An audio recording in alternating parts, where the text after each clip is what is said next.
Good morning. Can you guys hear me without this? Yes. Yeah. We need it for the recording. Oh, that's right. For recording, okay. For posterity. Well, good morning. And as Cindy mentioned, everybody must think this is church because nobody's in the front, but that's okay. So there are some seats up here if you're looking for places. So welcome. My name is Todd Campbell. For those of you who don't know me, I'm the city manager here. I have the distinct privilege of serving as such. And so we're here for this little obscure project called Michigan Ave reconstruction. Well, obviously it's way more important than that, and we recognize that. Everybody in this room obviously recognizes that. Otherwise, you wouldn't be here. And so we have, the city partners. We have a lot of partners, and some of you have heard me say over the years that's one of the main things that helps make Saline the special place that it is because of the many partnerships that we have in this community to get things done. And so this is no different. Well, it is different because and I think Mr. Rhodes, one of our council members, has said, this is whatever happens here is going to be with us for the next 30 years, which I certainly agree with that. So we want to do it right the first time. So we have this collaboration with the city, Saline Main Street, the chamber, and hopefully all of you as well, and the community as well. And so I've been through a couple of these. I know as far as these streetscape projects, Cindy has, and so it's vitally important that we do this, as I mentioned, do it right the first time, and this is a first big step. Because it is going to be a challenge, but my hope is it's going to be a positive challenge, and it's going to bring this community together even more than it is, and make it stronger than it is, and hopefully even see you all thrive during this process, during this construction project as well. But having said that, we are working together. The city is partnered with Main Street as well to help do a lot of things in the downtown area, in the district, and so they are taking the lead on this and developing this task force that they've done. And so, again, I'm excited. I mean, we're all a little nervous, and rightfully so. But again, I think it's an opportunity for us to shine, I guess, is what I'm trying to say. It's a great opportunity for that, and looking forward to do that. When I was in Sturgis as assistant city manager several years ago, I had the pleasure of being the project manager on a very similar. I mean, it's US 12. Over there, they call it Chicago Drive as opposed to Michigan Ave, but it was just very similar. And so, a lot of the similar concerns and challenges, and that came through very well. And we just through promotion, communication, working together. To me, I think it's. If I can say this, my beard may be a little longer and a little whiter by the time we get done, but I'm looking forward to it. It's going to be great for the community. So having said that, Bob, it's your show. Unless anybody had any questions or comments for me. All right. Welcome. Well, good morning, everyone, and thank you for coming out early on a Monday morning. We're excited to have our guest speakers this morning, and it's my pleasure and honor to introduce them to you. But first, I'd like to just say thank you for coming all the way down from Rochester. Christy and James went through a similar project a few years ago. They'll tell you all about it, and we're going to be able to draw on their knowledge and their experience. So I want to introduce them to you, and I know them, but I don't know all the particulars, so we have... bear with me while I read to you who they are, okay? James Petrano is the city manager of Rochester. He leads a group of innovative and dedicated city employees to implement the policies by the elected city officials. They told me they love Rochester, great life there, high quality. During his tenure, he's proud to have continued positive economic development in the city and the high satisfaction the residents have with the community. Prior to Rochester, he was the manager-treasurer for the boroughs of Kutztown and Penargil. They're both in Pennsylvania, and I learned this morning that James, while he got his undergraduate degree in political science from Michigan State, he got a master's in business administration from Lehigh University, which is in my hometown, so we kind of caught up on all of that. So James, thank you. We're glad you're here. And Christy Chavarro is the executive director of the Rochester Downtown Development Authority. It's a great American Main Street award-winning community. She has 16 years of experience in downtown development and destination marketing. Well, she's fabulous. That's, I mean, that kind of sums it all up, doesn't it? She is, and you'll enjoy hearing from both of them. I would like to put in a plug for the Big Bright Light Show, which Christy initiated and they put on in Rochester. I'm going to see it this year. I haven't seen it live. I've seen pictures of it. It looks amazing. And so those are our guest speakers, and without any further ado, I'll turn it over to you. James, you going to start?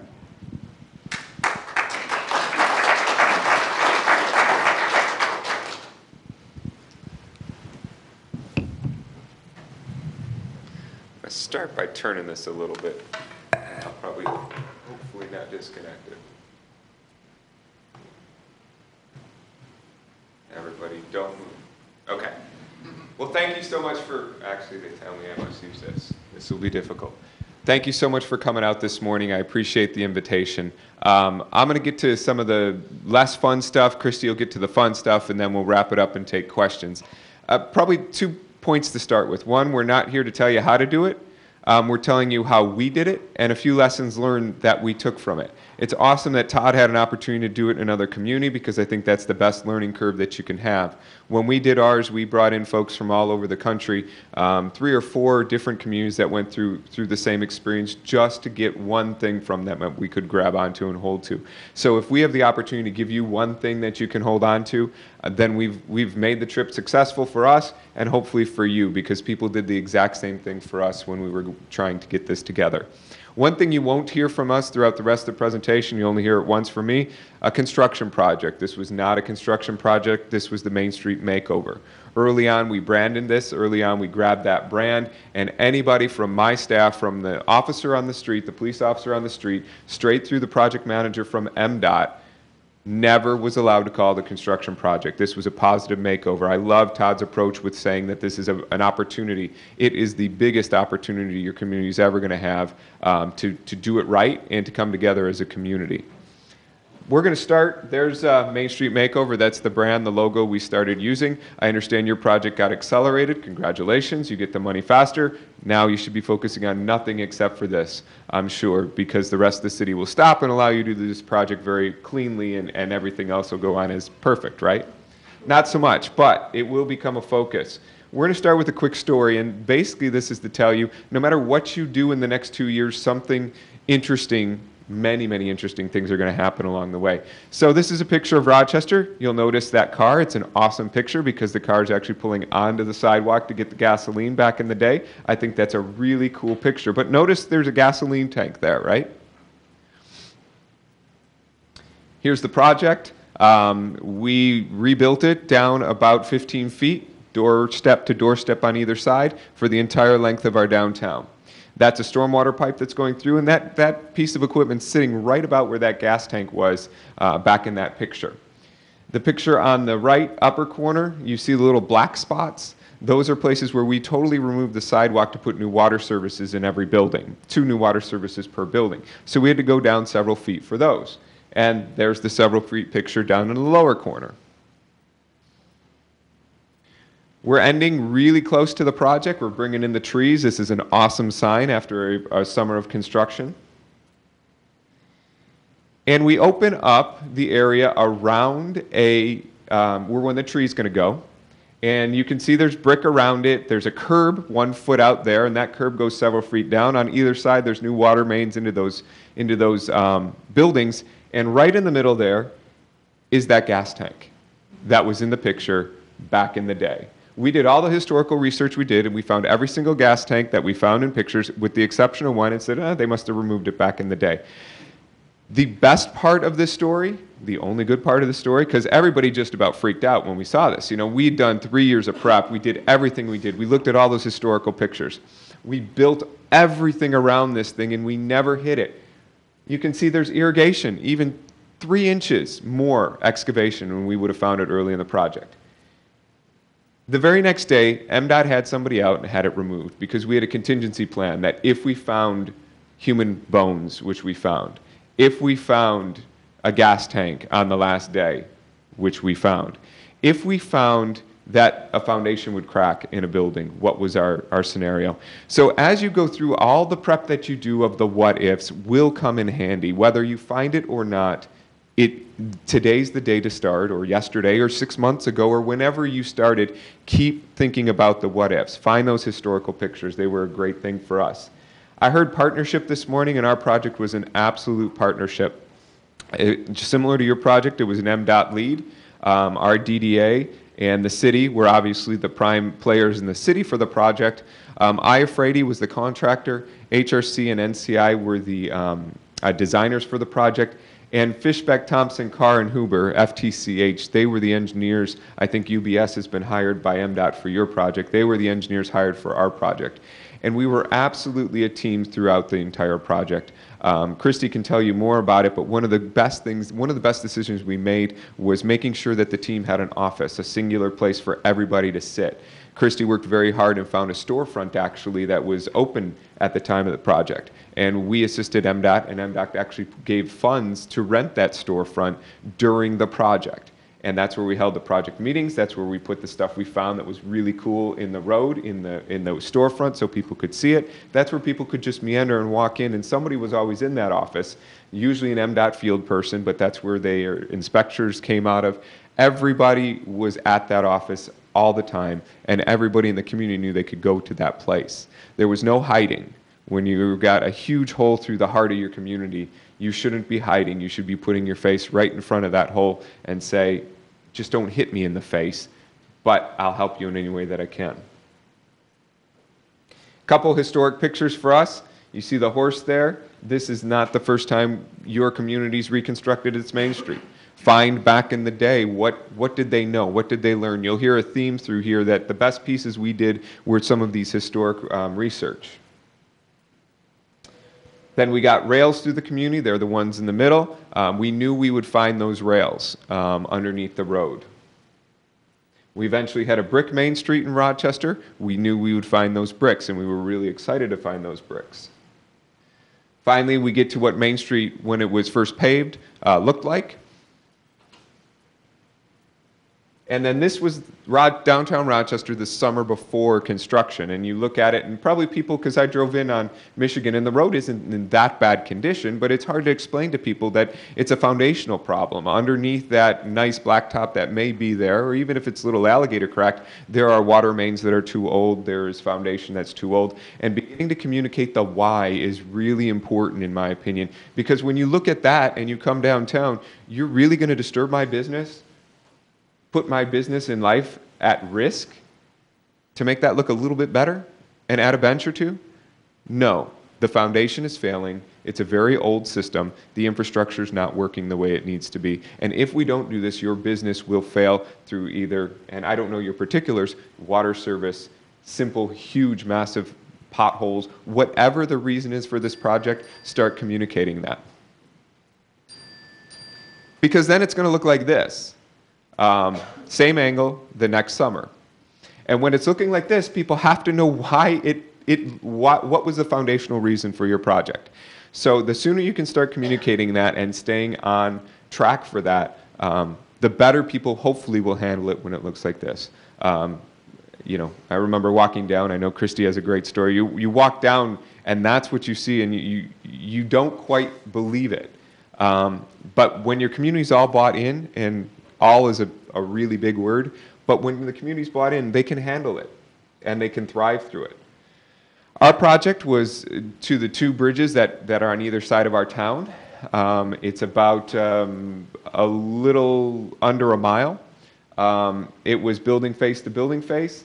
We did water mains, we redid the road, we had enhancements, and one of the keys that we did, and I give Christy a ton of credit for this, is early on we said historic preservation isn't going to just be something we kind of do as part of this project, it is fully integrated into the project.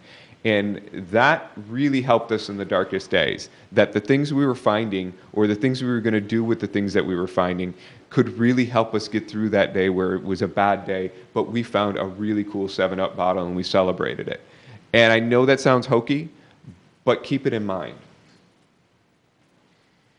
Our project started April 2nd, 2012. We had full closure that July, and we'll get to kind of full closure, partial closure. I don't know if your road detour plan has been planned yet, but we've got some lessons learned on that.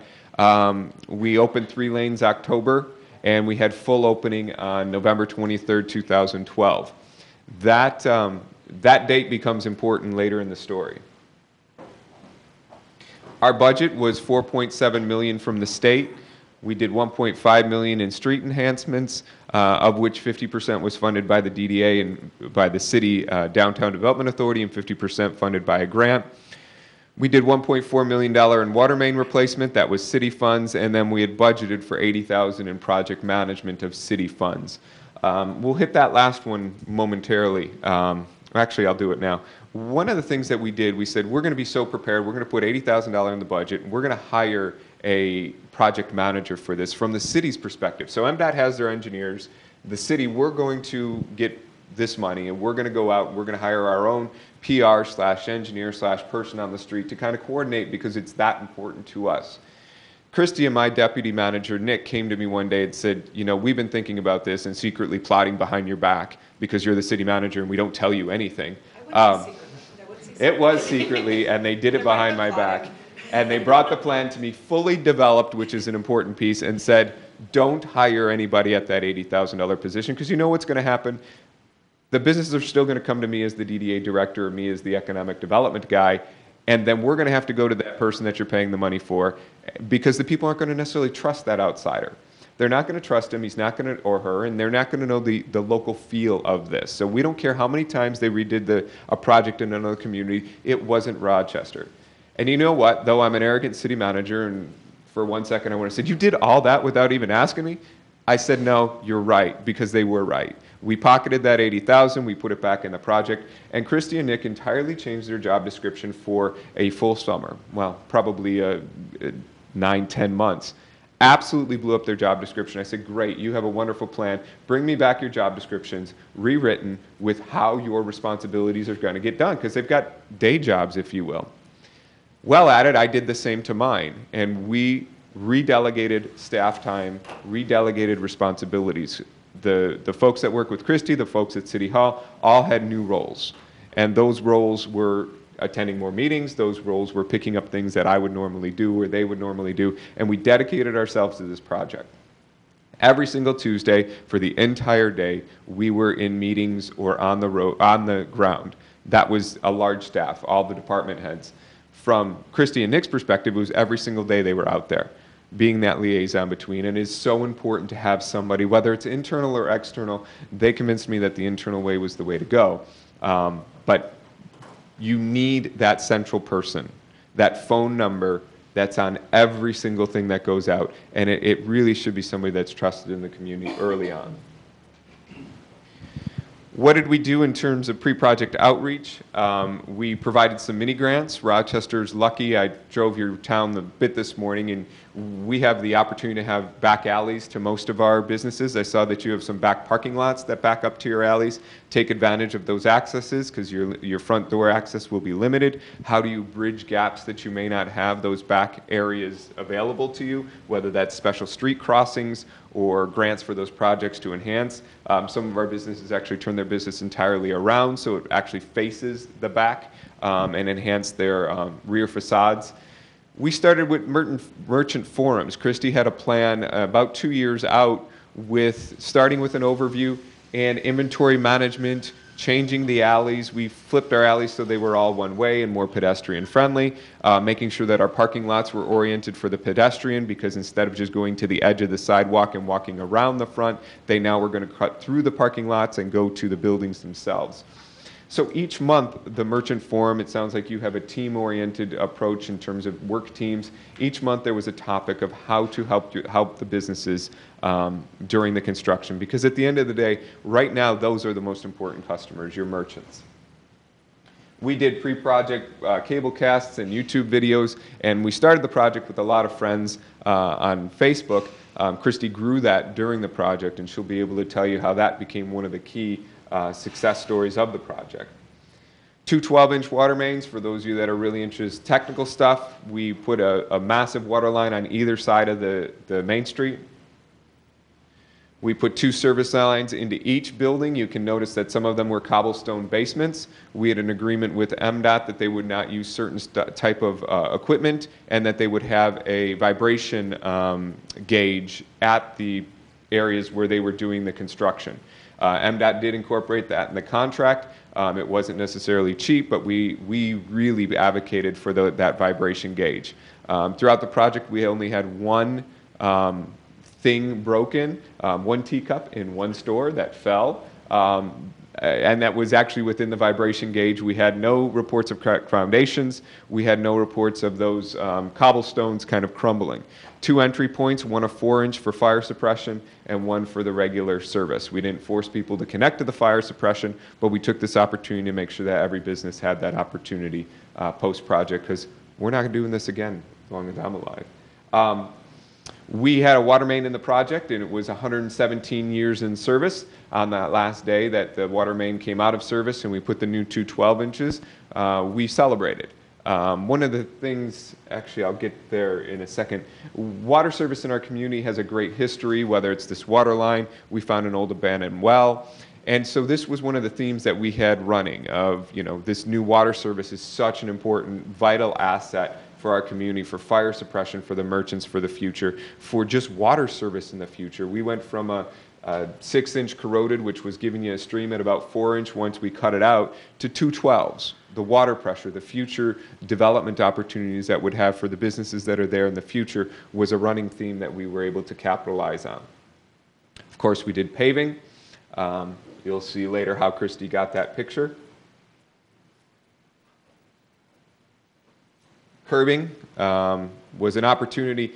When I see this, that was the first time I saw concrete curbs laid that way, and that was awesome for me as a city manager. But we also encouraged a lot of kids from the schools to come down, or kids to come down and watch the big trucks. Though we had the sidewalks building to building, you saw the orange fences there, and you could see from that one overhead shot, we kept about 5 feet of sidewalk at all time that we could, with the exception of when that little section was getting reconstructed. And it was a condition in that contract when it was awarded that it had to be put back in, I believe, within 42 hours in some way that it was passable, whether that was stone or concrete if it was ready for it, or blacktop. So keeping that 5 foot of access on the front was really important to us, and allowed people to get a first-hand seat, because that is actually pretty cool to watch. So I don't know if you're coming down and you're also going to have lunch down there, but you may after you come down to check that out. So it's a construction theater for those that are interested. We had a lot of onlookers. And this is our first driver on the new Main Street. Probably one day when they use this picture 100 years to talk about the next project, they'll laugh at that van as much as we laugh at the horse that was on ours. Probably could have found a cooler car to have as our first car on Main Street, but we didn't plan that part. That day was we were really excited, because we went from full closure to opening up 2 lanes of traffic. And that was the first picture we got of that first van on. We did a few enhancements. I'm sure you're planning your enhancements. We did crosswalks, and these crosswalks are colors fully integrated in the concrete, not painted on. That was an important part of our project. It stamped concrete, so we used the stamping. That was an interesting thing that we went through a couple patterns to make sure that the one that worked was the most compliant with the ADA, because of the ways that the bricks go and the potential for catching either canes or wheelchairs is an important piece that your engineers should pay attention to. And for us, it was very, very important, because we're the home to Leader Dog. And we actually embraced them early on in the project, and they helped us with some of the design, especially on the street corners, for what was most ADA accessible, even beyond what's required. We put bike racks, and we used exposed aggregate sidewalks. We did away with all pavers that we had on our Main Street. We said we want this to be a place that's easy to walk. We want to encourage more outdoor dining, and pavers around trees, pavers along the concrete edge, they serve as another barrier. They pop, they move, they just visually aren't part of the place where you walk. got rid of all of them, went with concrete, exposed aggregate, and that's a really good lesson learned. This one's also a really good lesson learned, but from a negative. We thought we were being really cool and putting a lot of bike racks, and we put them mid-block, and we put them every so often. Number one, does that look like a bike rack, or does that look like a hitching post? So we have people hitching their dog to them, which is cool. We have people hitching their husbands to them while they shop, which is really cool. But we don't have a lot of bikes getting hitched to them. They don't look like a bike rack, so we were a little too fancy. And do we really want to get a bike to mid-block on our main street? Or would we rather have them in the alleys? Or would we rather have them on the side streets and parked near the corners? So even though we thought we were really cool and putting bike racks all over, we probably have more bike racks per lane mile than any downtown. And we have more bike racks per lane mile in any downtown that aren't being used. Now we're reflipping it. We're changing some of the parking spaces in the back lots, because our parking lots are very much like yours, behind the buildings. And we're changing some of those to bike-friendly spaces. So taking out one parking space in lieu of 12 bike areas. And our non-motorized transportation committee is really involved in that, but it took this mistake, which will be there a very long time until we figure out what to do with those things. You want to buy some for your project? To learn that. So think, take that next step, whatever that one thing is that you think is really cool, make sure that it's usable. This was this was a good story lesson. So this is our corners, our new corners. The old corners were string lights, standard, blades for our street signs. Early during design, we really wanted the mast arms with the lights, and we wanted to make them decorative. I'm sure some of you have seen them, large foundations, solid poles that come out with the lights that hang from them. SHPO was involved in our project, and SHPO said, you can't do that. And we said, we're not happy with you. We want to do that. And they said, your corner buildings, some of your corner buildings are the most iconic places in your city, and you're going to put these big, decorative, beautiful, probably, poles in the front of those buildings, and we won't allow you to do that. Well, eventually you succumbed to SHPO. Sometimes we didn't, but on this one we did. And we said, okay, we're going to go with a box strand like this. And we are so glad we did, because now these just blend in. They're not a focus, and our corner buildings are our prized possession. So if SHPO's telling you something, it's not just to be a pain in the rear most of the time. It has a reason. You got to find that couple times where it doesn't, and they don't know your community. Yes? For those that are here that don't know what SHPO is. Wonderful. Thank you. Acronym world. SHPO, State Historic something, something, something, something. Thank you. The historic people from the state of Michigan and Lansing that come and tell you what you can't do. That's the definition of SHPO. We found a way to work through them and work with them and gain a partnership with them. And this is one place where they were right. The other thing that was cool, but I don't know that you're going to have the opportunity to do it because I think they changed the rules after we got it done, is we changed our traffic signals to black instead of orange, and now they blend in and fade away because we wanted that to happen. Having said that, I think MDOT wasn't too happy at the end of the project that they blend away and fade away because they're supposed to stop the traffic. I still think you can see orange, yellow, and green, but it was cool. We took SHPO's lead and said, okay, we're gonna enhance the buildings and reduce the project volume, if you will. Corner crossings were important to us. Very dark corner crossings. We actually had a couple of pedestrian accidents before the project that draw to our attention. We have pedestrian-friendly lighting, just like you do downtown, but we put big overhead lights at the corners, and that's the ones on the far right or your left. They're not conspicuous when you're looking up at like that. They look huge. But they were the best ways that we could figure out how to light those crosswalks. We talked about putting lights in the walks themselves. We talked about spotlights from a pedestrian vantage point. At the end of the day, this design worked. It hides well, and it lights up our corners. So think about lighting up those corners. You guys also have blind corners of rights and lefts with really great buildings on the corners. Everything in Rochester is push button, voice actuated, so you get a verbal countdown. And that was important to us with the leader dog, and MDOT actually really supported our efforts.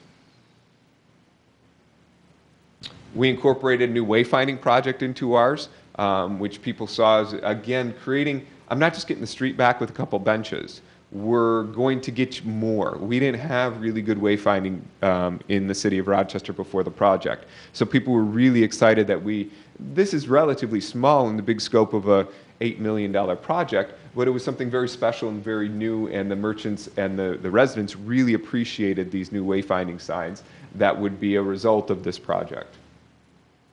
This was all on the city side. This was part of the enhancement side of it, not the MDOT side. This hook and bell design is the Rochester hook and bell. It is patented, though we learned a lot during it in terms of how we were going to bring this back. We had to bring back that iconic symbol. So if you have something that's iconic in your downtown, don't lose it as part of this project.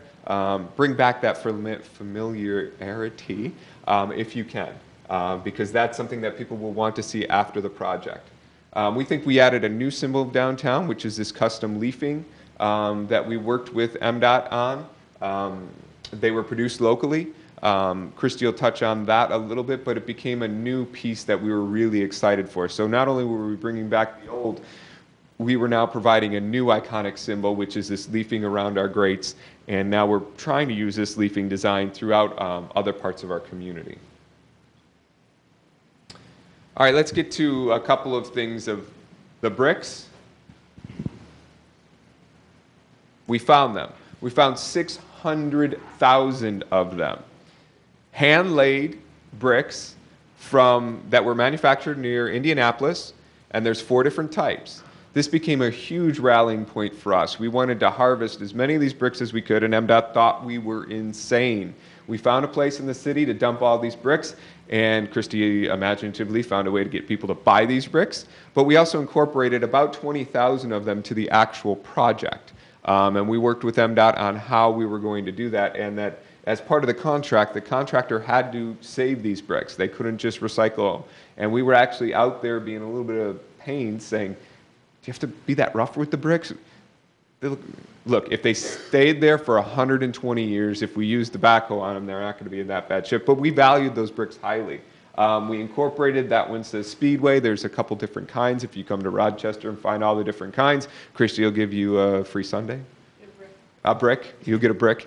So I think there's 6 different kinds of bricks that if you walk downtown now, you can find them incorporated in our streetscape. So that is a bench, one of the corner planters. That we incorporated in. All the vertical bricks around the trees were also the bricks from the project. We're trying to find ways in the community now, whether it's in the parks or other places, to continue that theme of brick laying. The rails that were there, we found those too. Oops, sorry. This is an aerial picture. They were actually inset in the bricks, and they had to come up with some new technology to remove them, which was really appropriate because this is the first time that there's record that those rails could handle both trains and trolleys.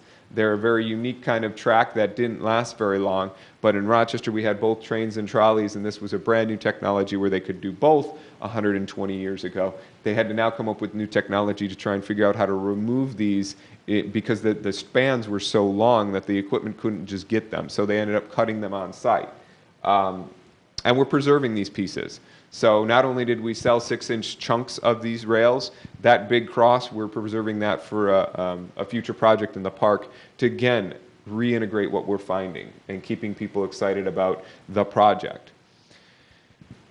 I keep hearkening back to history, and we thought we would find we found the bricks, we found the rails, we found the things we thought we would find, but we'd also thought we'd find a really lot of cool things, you know, like the belt buckle from the Civil War or some rare bottle. Turns out that we didn't find any of that in the roadbed because that road was built in the 1920s, 1930s, 1940s, and rebuilt and recycled. And so everything out in the middle there and everything in the cross streets had been dug up throughout the years. So while we thought we'd find really cool stuff there, we found very little of value there. Where we did find it, though, is in this last 5 to 10 feet along the building. This is an old picture where there was a plank sidewalk. But over the years, that plank sidewalk was removed. A regular sidewalk was put with stone. Those stones were removed. A sidewalk was laid on top, made out of concrete. So they had never gone down and really dug up that area. So if you're going to have a historical focus, look for those areas that probably hadn't been excavated down within the last 100 years. Because, I mean, face it, we want to find really old things. Finding a bottle from the 60s may be really cool, but it's not what we were hoping for. We found all of this stuff in those areas near the building. There's old coins, there's old belt buckles, there's old bullet casings and all of this was Civil War era stuff that was found there. We were really excited to find it. In fact, one of the funniest stories, at least for others, not for me, that came out of this project was there was metal detectors that showed up on the site. I don't know, 2 or 3 days into construction after we tore the road out. And these guys are out there, beep, beep, beep. And I freak out. I get the police. I say, get them out of there. We want this stuff. They're not going to come and take the treasures of our community. And in fact, I was so enraged when the press called me for a comment. I said, we're not going to let looters come and take the stuff from our community. And they have to stay out of the construction zone. Big meeting, city manager wants a meeting. We hang out with them out for a little while and say how we're going to secure the site. And at the end of the day, I get a call from, we'll break your knees. We're from New Jersey and we like metal detector people organization. I think that's the formal name. And they just go crazy on me. They're going to come and picket my town. I don't understand what metal detecting is all about. They have as much right to recreation as anyone else. And I'm, playing my city manager role. We've got a beautiful park. I'll hold the metal detecting festival in my park. You can search anywhere in my park. I'll bring every. No, you don't understand. We don't care about that. That stuff's picked over. This is where they should be. This is what they want to do. I said, thank you very much. You're 3 states away, and I know how long it takes to drive that far. Have a nice day. Couple weeks pass, and I don't know if it was Christy or Nick or just some mulching of brains. We said, you know what, since those folks left, we didn't find anything up to that point. We're still not finding anything. Was it really that bad? What were they doing wrong? Did they really have, what was the problem here? So they actually were persistent and called us. We met with 2 of them, and we said, you know what, if you do this for us in a controlled environment, will we have the stuff that you find? We don't want the stuff. We have no interest. They actually brought all that stuff with them. We have no interest in keeping what we find. This is a sport to find the stuff. Boy, do I look like an idiot. So we organize with these 2 people. We find safe zones for them to go, which is right next to the building, out of construction zone, and exactly where we're going to find all the stuff. And we would have found none of it if I wouldn't have had somebody show me the light to say, find these people that are your biggest fears and incorporate them in the project. I mean, that's a really nice and clean story to make that statement, but try and find the people that are your biggest naysayers or the people that you're most afraid of that will blow up this project, whether that's the press, whether that's the local business, whether that's the commuter. Maybe Christy will tell you the story about the first day when we shut down the road and what the press said about us out of Detroit. But try and find those people and get them in somehow. So we got these folks in. They helped us. We would not have any of these resources had they had not been brought into the project. The other place we found history, and you may too if you have coal bins. Coal bins are a great place to find history. Christy had the wonderful opportunity to go into every basement downtown looking for evidence of coal bins, maybe a patched up wall, so that we could pre-locate all the coal bins, not only so they wouldn't bang their teeth on the controls when the backhoe hits them, but also because we wanted to find them when we were doing the project. We found this old Rochester sign. The stuff you're going to find in the coal bins is, probably from the 30s or 40s, not that old, but still pretty cool stuff. One of the neater finds was an old Kroger downtown that I didn't even realize we had a Kroger in our downtown, but these were all payroll and marketing slips, order slips of their produce also for the downtown store. And all this stuff got thrown in the coal bin intended to be burned that day, and it never got burnt from the early 30s. For whatever reason, that was the last day they threw anything in there. The store closed, and that got to stay there for 80 years. That took us back to our Kroger history. There was a big protest up there. There was a big union movement in that area. And we didn't really realize that as a community until this was found. And Kroger actually gave us a grant to preserve some of this stuff because they don't have their own Kroger stuff like this. They were as interested in this as we were. We reached out to them. They came up from Ohio and helped us preserve some of these old documents. We found an old cistern or well. We're not sure what it is. We actually knew this would be there. MDOT Archaeology and SHPO were part of, remember the people that don't want you to do stuff that you want to do, and MDOT Archaeology, they were part of this project from the beginning. There was known evidence that we would find a historic well, and we found the historic well. There was believed evidence that we would find human remains. From a book in the early 1900s talking about 30 years prior when they had built a building that there was thought to have been Native American human remains. So that's, again, when the building was constructed 30 years later, evidence in a book says that potentially that had happened. They were really involved. An archaeologist was on our site on a weekly basis, and when they were digging around where we knew where the well was or where we thought where the artifacts were, they were there continually. They were not a problem. They were actually integrated into that storefront team and really became advocates for the project. They did all their work in contained areas. You can see that's the excavation site that they had for that cistern or well.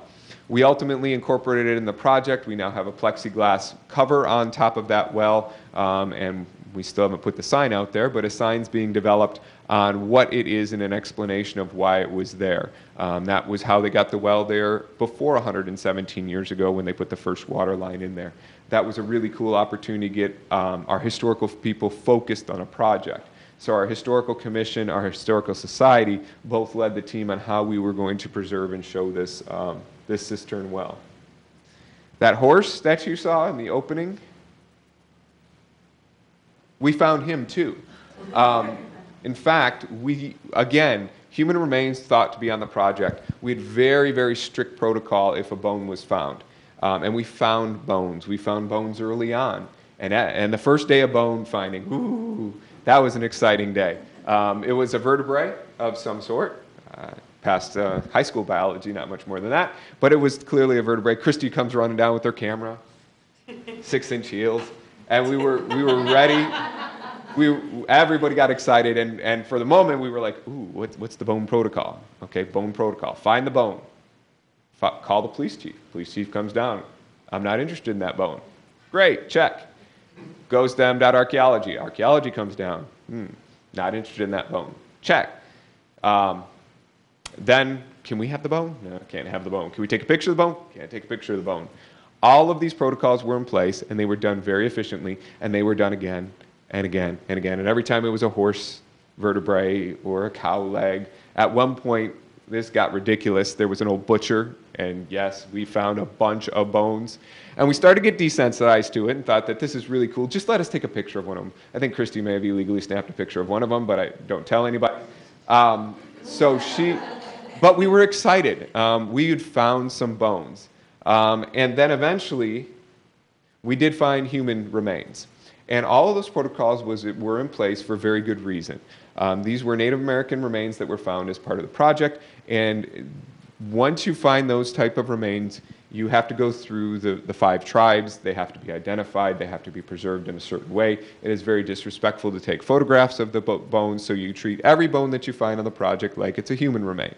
One of the really cool, so those were the locations that we found an actual Indian burial ground. It was prehistoric or pre-contact with settlers. They could tell that by the way the bodies were laid out and what was with them in the burial area. It was actually at a burial ground. There was 3 fully intact human remains and then 1 less intact human remains. But you'll notice where they're set up here becomes very important as part of the story. They were set up in that 10 feet. The only place we found these bones was that 10 feet that we showed before where that sidewalk was undisturbed for many, many years. And that was a great blessing for the project because they could do their entire archaeological stuff and not impact the actual road construction that was going on.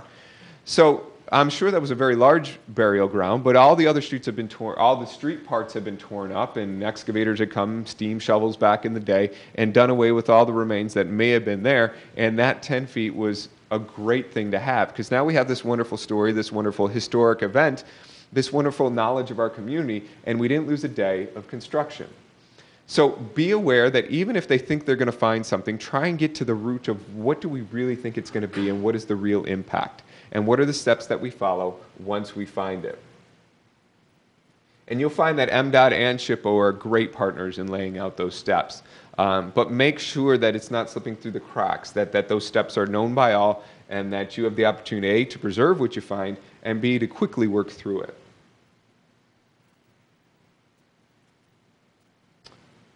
All right, so we're going to go through a bit of a lessons learned section now. Enough about our project and maybe just more what we can pass on. Communicate, communicate, communicate. It's lessons 1, 2, and 3. Printed materials, e-blasts, monthly merchant meetings, monthly community meetings. We met in the fire department every month for anyone in the community. We had a special merchant meeting, and then for anyone in the community, we met down at the fire department. We were on the street every day, one shape or another, and then Christy did an awesome job on Facebook, which was the biggest tool for this project. I do think a community citizen meeting is important too, a special place for them to go. Outside of the merchant place, you need a monthly merchant update. Maybe it's a weekly merchant, but some formal, systematic approach to your merchants and to your citizens. What I didn't want to happen was every council meeting throughout this entire project to turn into a project meeting. That was a nightmare that I had reoccurring. Woke up many times. And we never had one resident or one merchant come to a council meeting and speak about the project during the project. Very, A, proud of that, because that means we're doing pretty good at our merchant meetings and our citizen meetings. And B, that's not where you want the decisions being made. City Council and your Main Street Board need to do the pre-work. You need to do the planning. You need to do the preparation. You need to do the funding if there's local funding involved. What you do not need to do in the middle of the project is to say one business or one resident is having a problem, and we as an elected body or appointed policy-making body are going to fix it from the bench. You will go down a road that then you will usurp all the other businesses of the community. Have a place for them to go. Have people that will address them and be confident in those people that will address them, and let them do their jobs. Because you don't want to make project changes from a policy perspective mid-project. You want to be responsive and reactive to your residents and business owners, but not in that formal setting. You need to work with your people in a different way.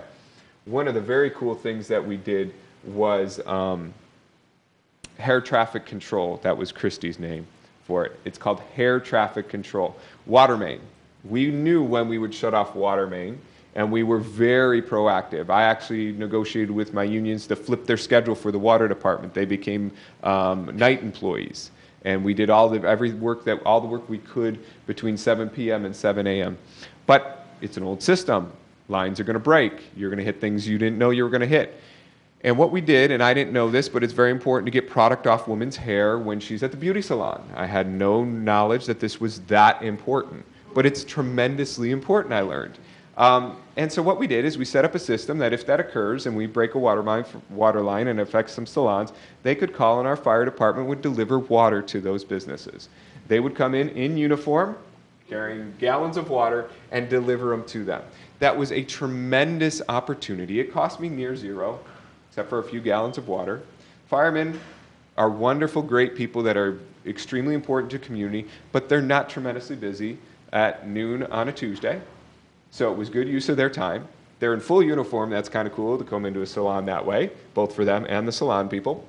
And we got a positive PR kick out of this from the people in there. Oh my gosh, you know what the city's doing. And that came from one complaint that we got staff-wise saying, you know, look, we can't do this. You can't cut our water in the middle of these things.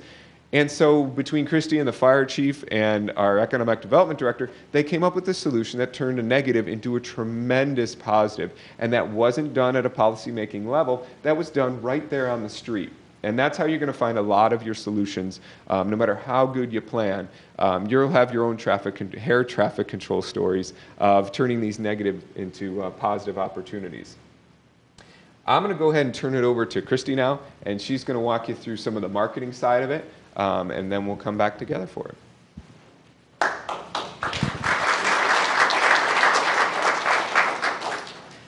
Alrighty. So when we were working on this project, we thought that communication was going to be key, and obviously we did a lot of social media, and we'll get to that in a minute, but people still like to have something to hold on to. So we did a brochure. This is our project guide, and I'll show you the inside. Maybe. There it is.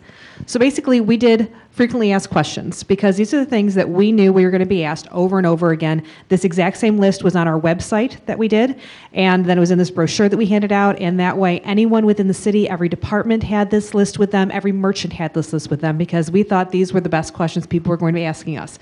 What is the project? A lot of what James talked about. Why are you doing this? Because everyone kept looking and saying, street's fine. Leave it alone. But it wasn't fine, and so we had to explain all of that.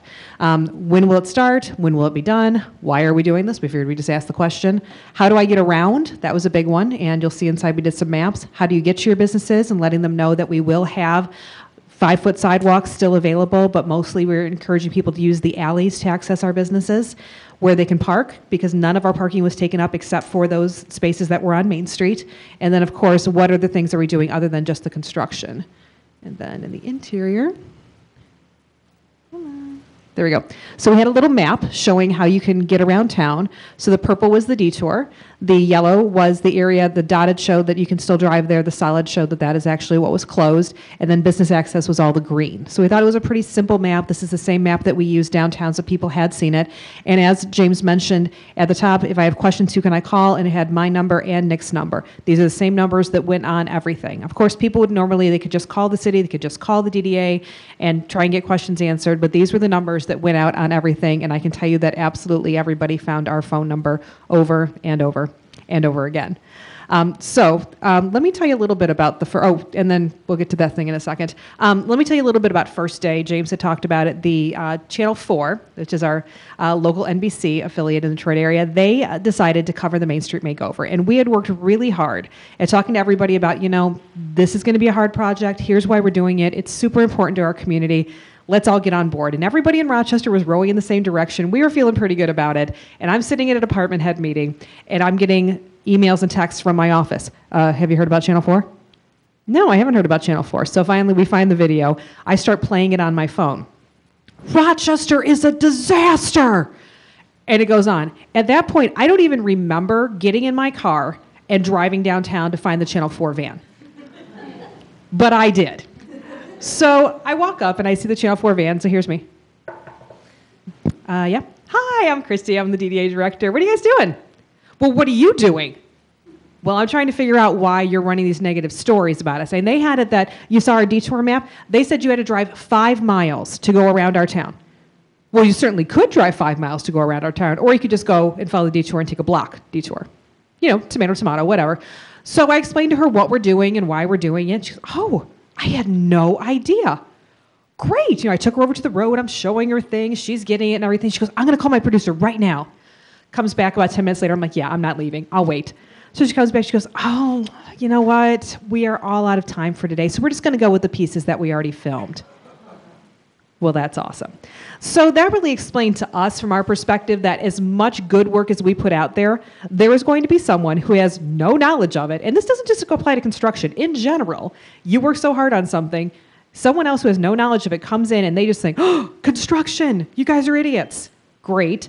And so we really had to work hard to keep overcoming that and keep pushing with media, because really, I was very reluctant to send out media releases. So I'm like, oh, here we go again. I'd also like to mention that we don't advertise on that NBC affiliate, and we never, ever will. They keep calling me. I keep laughing at them. Anyway, the other thing that we did, and there's another slide on this in a moment, but everybody told us to not do all the events that we usually do. Well, for us, we're very active downtown. We have over 100 event days a year. And so to tell us to not do our events was like telling us not to breathe. Not to mention that we were out there telling all of our merchants, conduct business as you always conduct business. Buy your merchandise, have your in-store events, communicate with your customers. So how could we then pull back and say, oh, we're not going to have those events. Did we have lower attendance at some of our events? Sure. Yeah, absolutely, because some people just didn't want to deal with the construction, and we knew that would happen. But we still did all of our events, and we even added more events. We had a public art project that we had done back in 2001, which this is when like the Cows on Parade in Chicago and the Pigs in Cincinnati and New York did cows as well, where you had an object that was historically significant to your community. For us, it was sheep, and so it was the year review back in 2001. And everyone had always talked to us about, hey, would you ever bring this back? So when Main Street was coming over, we thought, hey, this is a perfect opportunity. So we did a Hollywood theme. We brought back the year review 2, and so we had Hollywood-themed sheep out there throughout the construction. We had to put them in interesting places because the year prior, when we had done this in 2001, we had put them on the street. We had put them on the sidewalk. I didn't have a sidewalk. So we had to get very creative about where you could find some of our sheep. But we still did that because it was important to continue to get people to come downtown. We still did our girls' night out. We did our sidewalk sale. Have you ever tried to do a sidewalk sale without a sidewalk? We did. Was it a little bit scary? It was interesting. It was very creative, but we were able to use some of our side streets. The group was really good about working with us. I mean, the first couple meetings when they come to them and be like, oh, can we put up like Hollywood signs on the barricades? And they'd laugh at me. I'm like, right. I'm serious. And then finally they realized that every cockamamie scheme that I came up with that I was dead serious. And finally they're like, whatever, fine. You need side streets for a whole sidewalk sale, whatever. So they would let us use side streets. They'd let us get a little bit more creative with things because we formed those relationships. I think James told a great story at one of our Main Street presentations that by having that field office down there, it's different if you're calling them over in Pontiac saying, hey, we're having trouble figuring out how to get our pedestrians to navigate our downtown. It's different when they're actually downtown, their office is right on Main Street, and they can't figure out how to get across to their favorite sandwich shop. Then it becomes very interesting to them. It becomes of concern to them. And so by making them be there every day, then they felt the same pain that we did. So when we told them, look, we have an event coming tonight. I need to get away to get some people across Main Street, and I can't make them walk 3 blocks down.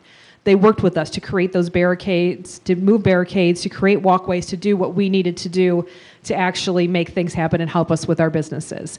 But some of our events did not have lower attendance. Our Movies in the Moonlight still had record attendance. That was an event that takes place in our farmers market lot, which also had good attendance. So it just depended on the event. I think some people still have an idea in their mind. We think construction, you think, oh, it's all torn up, I can't get anywhere. Whereas events that were happening off Main Street seem to have the same attendance because people figured, okay, the way I get there is always the way that I get there, and there's nothing that's changed with that. But we did absolutely everything and more because we just felt like we should. James talked a lot about social media. This is a really teeny slide, so I'm going to tell you a little bit more about it.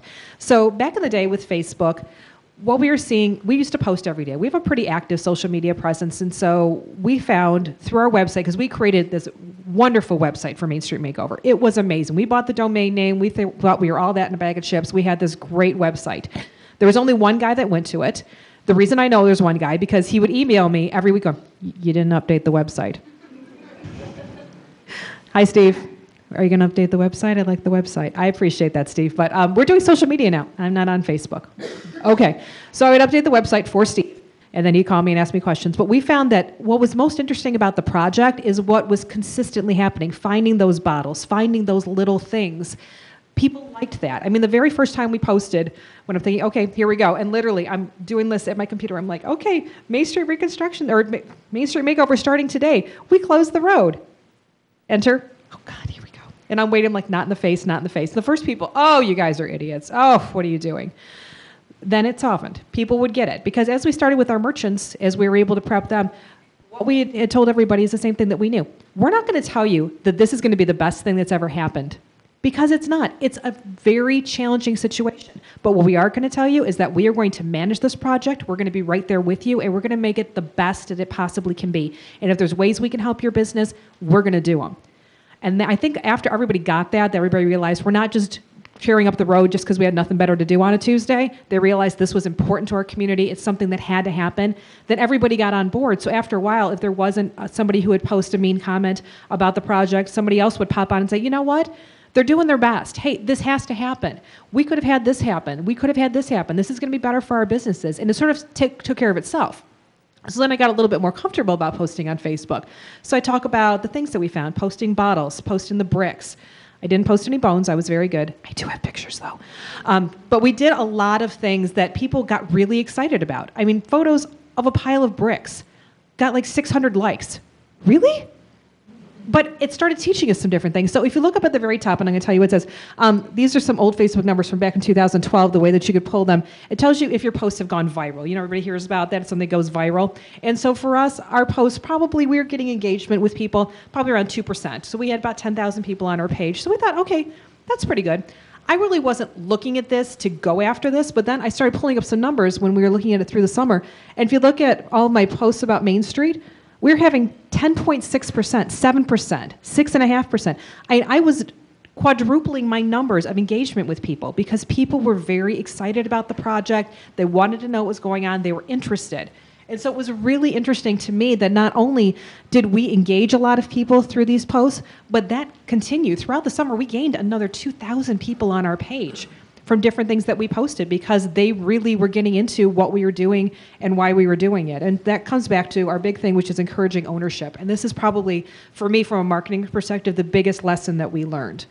So through our social media, so for instance, the Main Street Makeover sale, as James said, we trained everybody early on. This is not construction. This is Main Street Makeover. So everybody started coining it.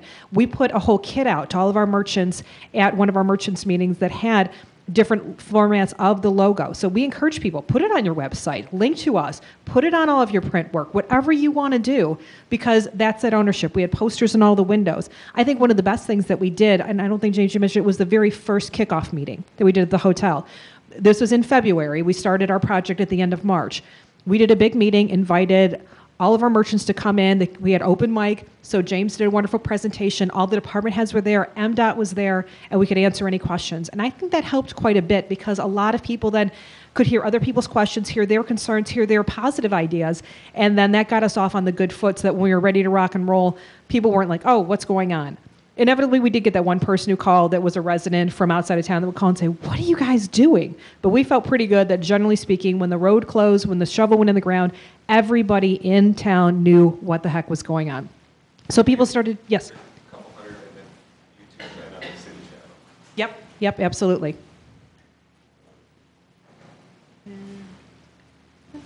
And then this is more things, 5 things to bring you downtown. So this is when Patch was around. Did you guys have a Patch out here? Yeah, I know. I missed Patch. I don't know what the heck is the deal with Patch now.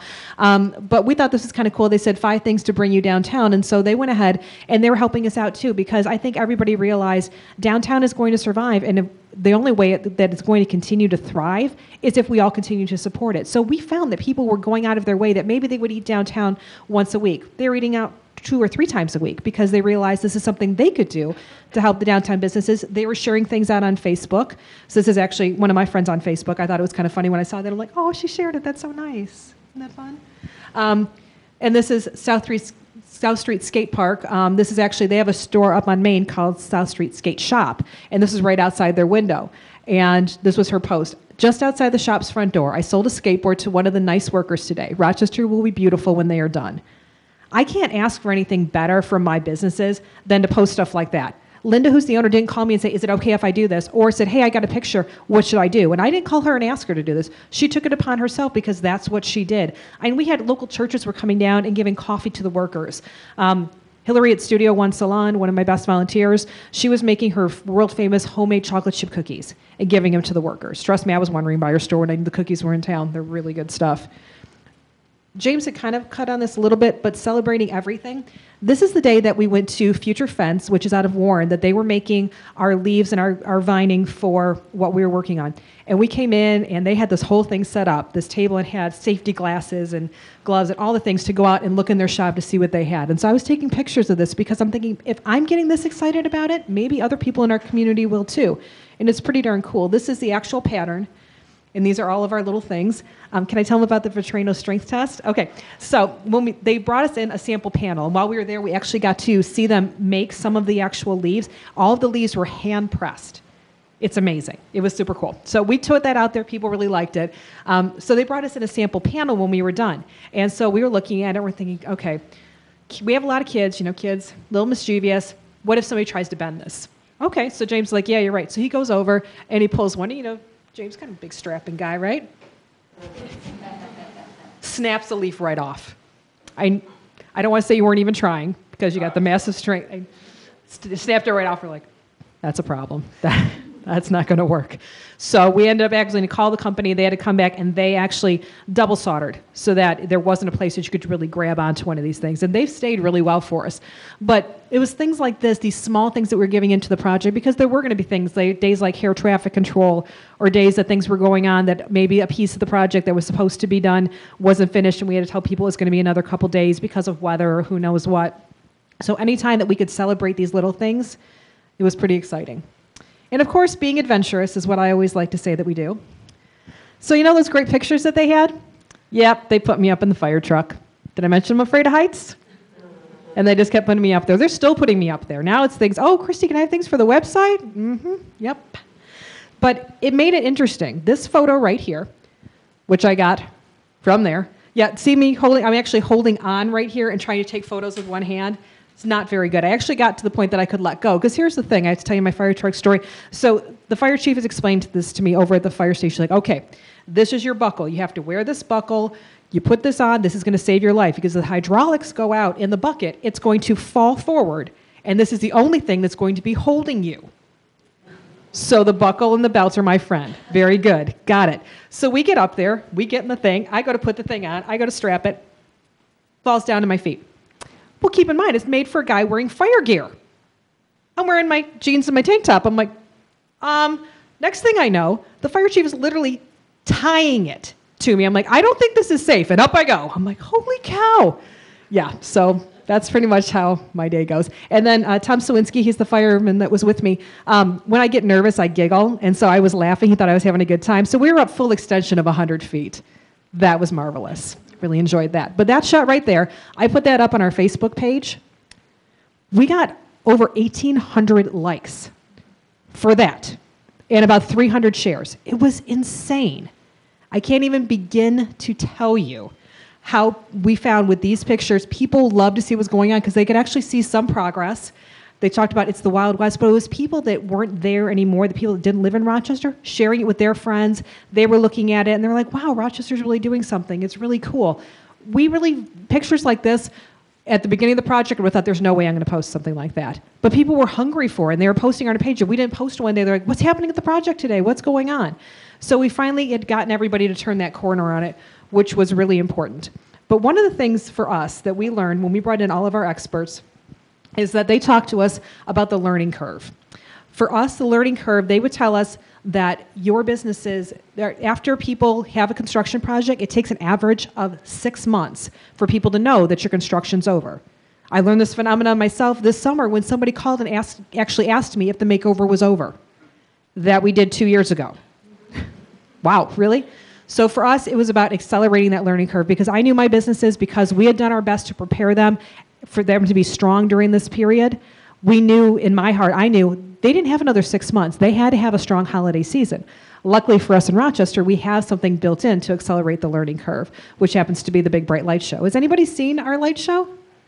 Few people? You guys have to come to Rochester. This picture doesn't really do it justice. This is opening night in 2012. This is November 26th. As James mentioned, November 23rd was the day that we finished the project.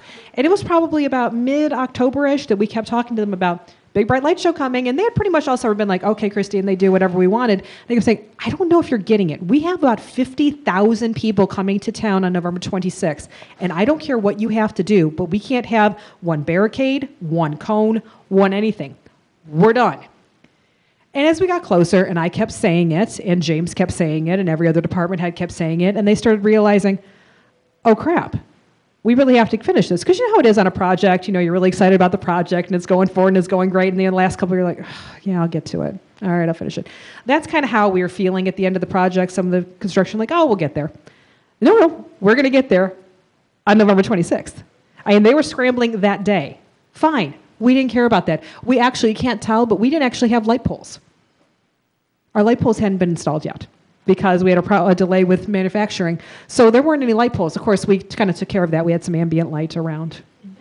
So you really wouldn't have noticed. But it was things like that we realized that you have to have that unchangeable goal. And that James, I think, going to probably still talk about that again because it's super important. But that absorbed our learning curve for our businesses.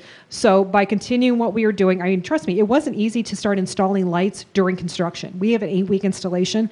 So in the beginning of October, when they're pouring sidewalk, we're trying to install lights.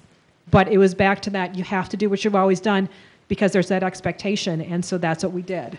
So it was super important. As you can tell, a few people came back to Rochester that night, so we're pretty excited about that. I'm going to turn things back over to James. He's going to talk a little bit about full versus partial closure.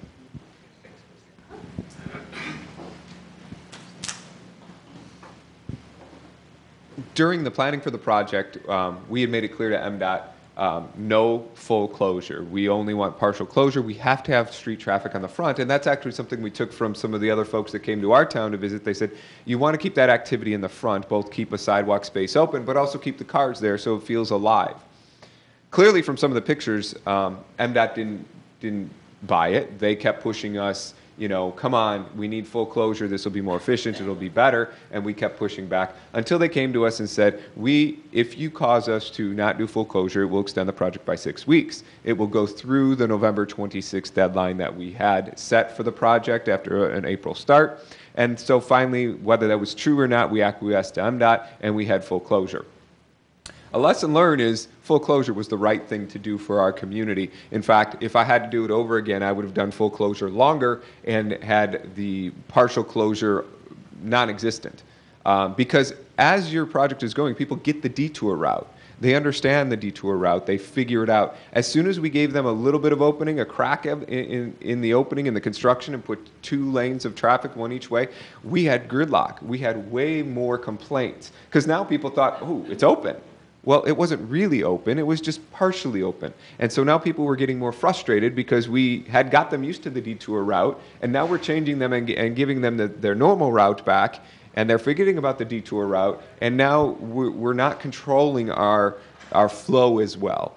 So I'm not saying that full closure or partial closure will be best for your community, but once you get them trained in a certain way, keep it as best you can throughout the project and don't have traffic changes. Even if we thought we were doing the right thing by having a partial opening during the project, it really probably would have served the project better both in timeline and in traffic pattern if we would have kept that full closure on throughout the project. Our alley plan worked during the project. We flipped them the year before to one way in either direction. So we wanted to create 2 main streets on either side of the main street. And this was what we did the summer prior to the project. We repaved all the alleys. We put some pedestrian-friendly striping on the side. And whether you do this on side streets or somewhere else, try and find a place where you're going to actually want your pedestrians to be and encourage them to be there. And it took a while for people to understand, but even the ducks in our community started to understand that you walk in the red for safe access to our downtown.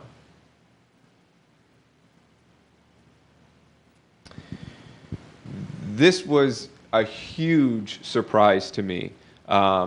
Your community is a brand, and people want that brand. I didn't realize it, how much people want a piece of your Rochester or your community. So we had a downtown yard sale.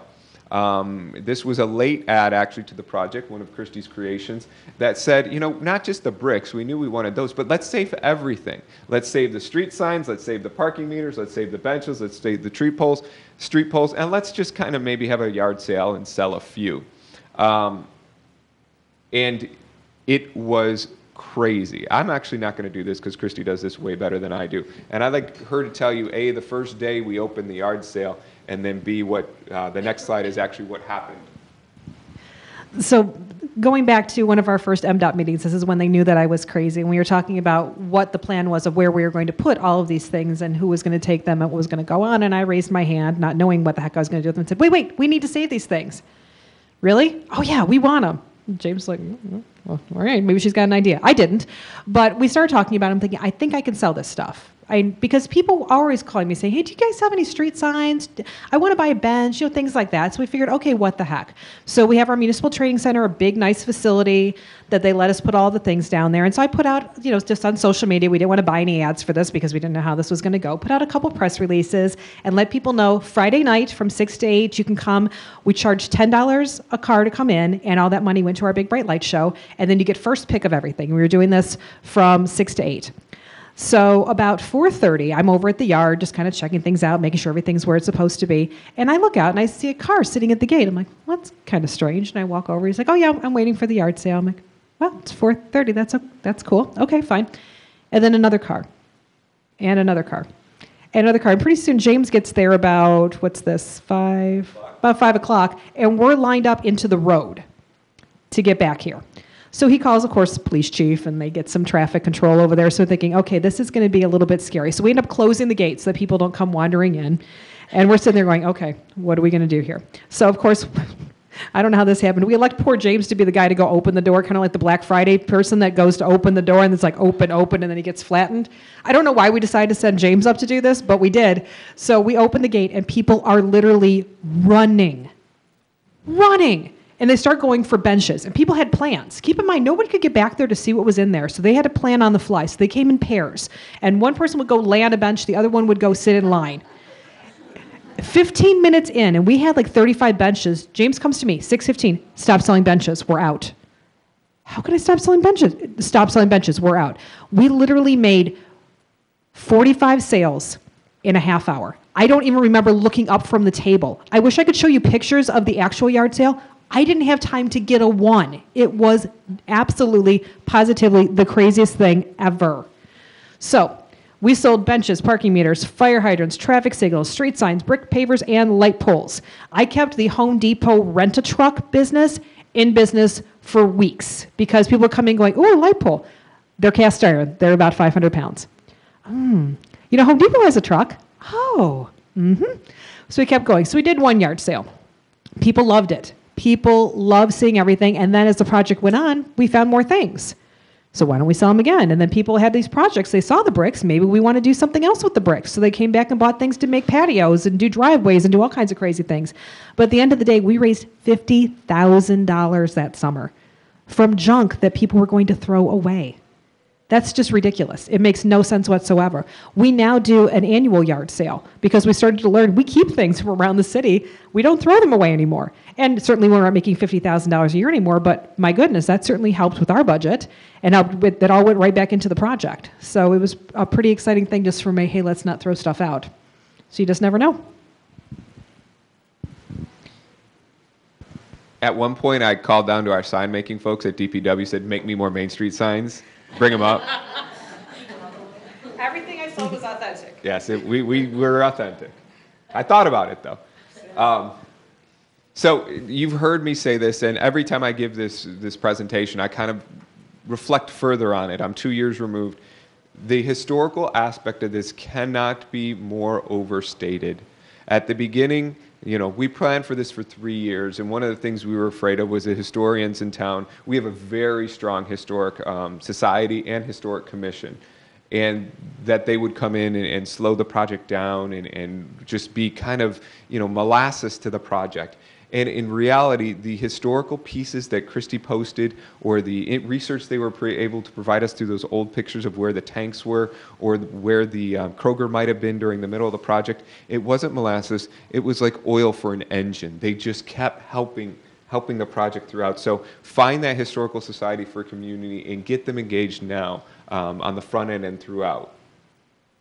Christy really hit on this, but you can't hit on it enough. Ours was the big bright light show, but find an unchangeable goal. Believe me, when it was November 21st and a decision had to be made to spend $3,000 on overtime for my people to help put in a couple of pieces of equipment through our hydro excavator, and everybody knew this was coming. My union didn't put up a fight. The contractor didn't put up a fight. MDOT didn't put up a fight because all of them knew that this was coming, and it was really easy. And this sounds a little bit counterintuitive. It was really easy for the city manager to approve that expenditure knowing this was coming, and it got it done. Punch lists are not your friend. Make sure you avoid punch lists. So have an unchangeable goal. Start today and make one up. And make it real, though, once you've made it up. Whatever it is, it could be an event, it can be a ribbon cutting, it can be something that's real that your city manager, your downtown or your Main Street director, MDOT all buy into. And say, yes, that will be the day everybody comes back to my community, and we're going to make it happen. And even if that costs a little bit more, in the long run, you want the people to come back for that day, whatever that day is. Christy touched on this. This was a tremendous positive for our community. When we reopened afterwards, we had a parking problem in Rochester before this, but one summer after this occurred, with the amount of traffic that came through, that parking problem became a parking crisis. And currently we're in design for 2 parking platforms, parking structures, because people came back and came back stronger. During the project, these numbers are relatively small, though I took a statistics class once in college and I saw if you make the lines bigger, it looks more impressive, but they're relatively small. The blue is the occupancy district-wide, so our downtown district goes well beyond Main Street. It goes actually quite a ways into our town. And I wanted to track throughout the project how the rest of our downtown district was doing, basically our community business area, versus those businesses right in the impact area. And that's the red. So both, the red had higher occupancy than the district at large to start. And then the district at large kind of grew during the beginning of the project. And so did the Main Street. And at the end, we ended up with a net positive in both throughout the project. Now, this is occupancy rates. These are the storefronts that are available in our community. We started the project in the construction area at 94.4% occupied. So we had a 6%, give or take, vacancy rate. And we ended the project at 5.6% occupancy. We gained about 1%. During the project. Now, that's not something to necessarily write home about today, but for me, that was a huge success. We had heard consultants come in and said you could lose up to double digits in your businesses, and that really struck shock and awe into us to do everything we could to make that chart a reality, and that is the reality that occurred in our community. Now, it wasn't perfect for every business, and certainly businesses will still tell you that, we had a sales dip, but that merchant forum that we attended to talk about inventory management, that really helped me, or to have a bigger online presence, that really helped me. And here's the net. Now, this is the worst slide ever created, but we had 9 businesses open during construction, we had 6 closed, and we had 4 new. So that would be a building that didn't exist before, or something that was vacant at the beginning of construction. So we had a net gain of 7 businesses, and we had at least 7 existing businesses that basically redid themselves. One of the early merchant forums, and I would encourage this, if a business needs to redo its interior, or needs to redo its roof, or needs something that they're planning on, and that would be a good year to do it. We have a great restaurant downtown called Red Naps, wonderful 1950s setting, and they knew they had to do an interior renovation. They knew they had to do it a few years before this project was coming, but they put it off for a couple of years and planned to do it that summer. And that's an awesome opportunity that they took advantage of. Even though their project was only 3 or 4 weeks of the project, they did it at that right timing with us. We did everything we could to accommodate them and the traffic that they needed to get construction vehicles in. It's not easy. But each of those businesses that went out have their own personal story. Some were ready to go out for their own reasons. Some, they couldn't take that little bit of dip that construction will occur.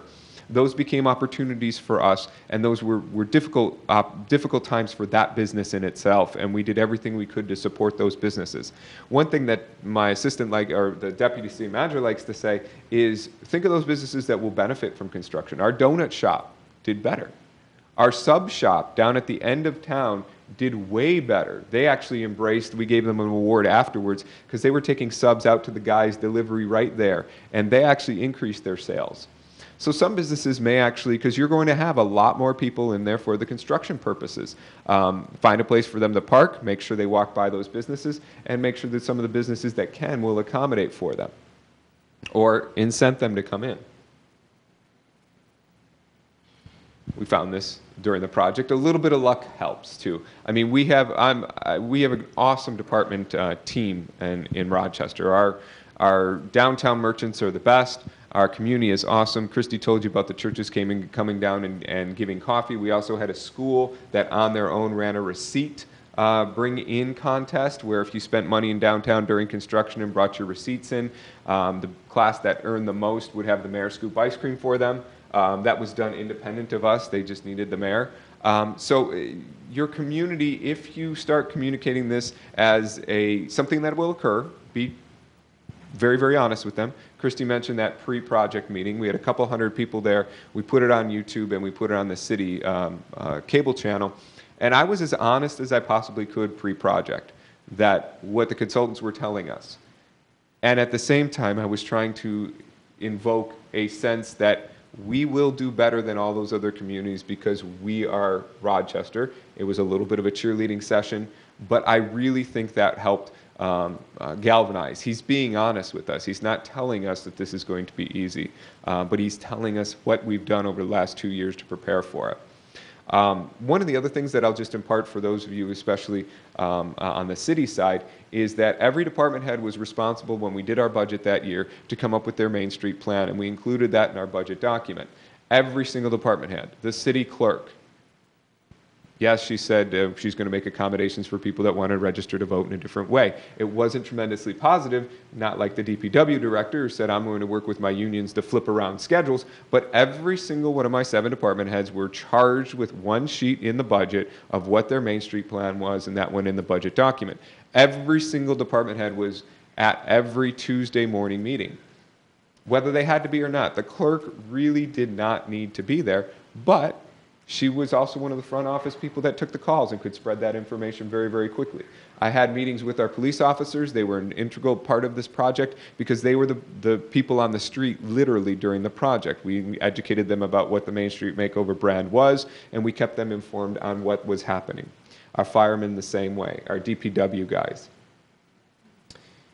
At the end, this was the conclusion of the project. Everything came together very, very nicely. And really, this is the picture that kind of you want that summer right after the project is over. So you see the brick pavers, or I'm sorry, the brick from the street and the limestone cap there. And that's really why you're doing it. And keep that picture in the back of your mind on that day when you're getting the complaints or it's really hard to get up for that day. There is a reason you're doing it. Communicate it early, communicate it often, and you'll do better than okay. You will do better at the end when you prepare in that way. So I'd be happy, and I know Christy would too, to take any questions. Again, we hope we're imparting at least one thing that you can take away with you and make your project just a little bit better. And if we've done that, we're happy. Yeah. Have there been any issues with the exposed aggregate sidewalks? None.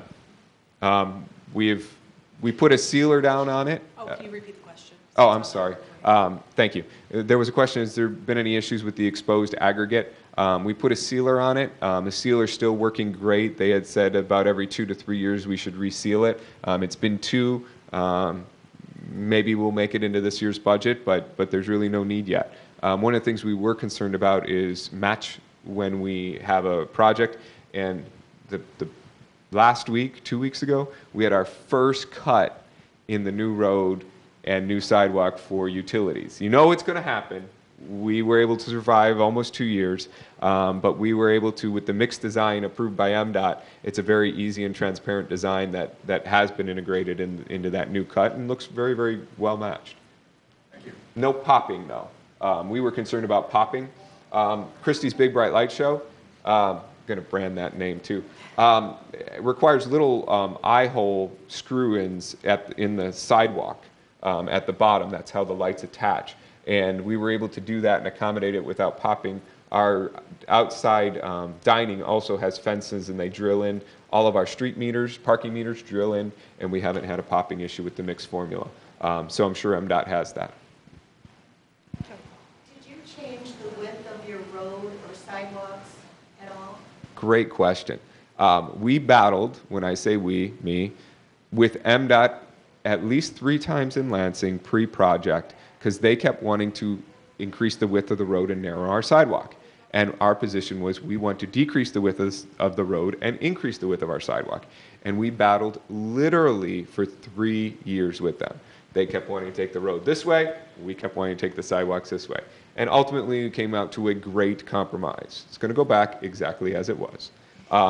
Tremendous thought went into that compromise. 3 years it took us to get there. Government is efficient. And we went back exactly it. MDOT wanted to increase, our left turn center lane is not standard width, and that was important to them. Outdoor dining events were really important to us. We don't have a traffic issue in those left turn movements. People can figure it out. It actually causes traffic to slow down a little bit, and we're okay with that. So you'll have, especially during design, we had a lot of creative disagreements with MDOT.